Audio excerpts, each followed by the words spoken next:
Saudara, satu nelayan asal Tenom, Kabupaten Aceh Jaya terseret arus gelombang saat mencari ikan di laut. Korban dikabarkan hilang terseret gelombang saat hendak pulang dan hingga saat ini belum ditemukan.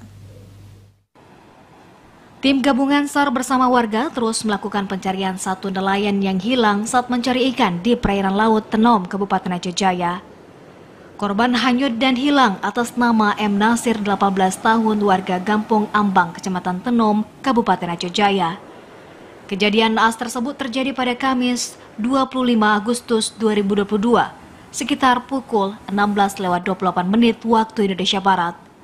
Peristiwa itu terjadi saat korban bersama ayahnya Nasruddin, 60 tahun, hendak pulang dari melaut.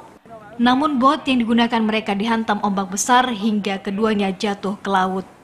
Hingga hari ketiga proses pencarian terhadap satu nelayan masih terus dilakukan oleh tim SAR gabungan, baik dengan menyisir bibir pantai maupun menggunakan perahu milik nelayan setempat untuk mencari di tengah laut.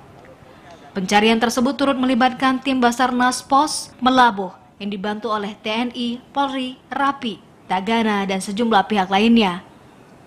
Koordinator Basarnas Pos Melabuh, Liza Irwansyah, mengatakan pencarian terhadap korban telah dilakukan sejak Kamis sore kemarin.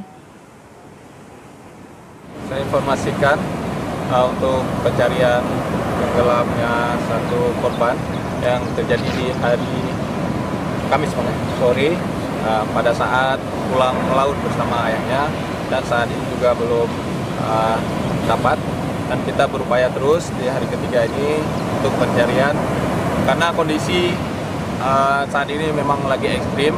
Kita berusaha terus untuk bisa keluar, dan saat ini kita masih melakukan penyisiran di pinggir pantai. Untuk diketahui, nelayan yang terseret arus gelombang di perairan laut Tenom Aceh Jaya berjumlah 2 orang dengan status satu keluarga. Kedua korban terseret arus gelombang saat hendak mau pulang setelah mencari ikan.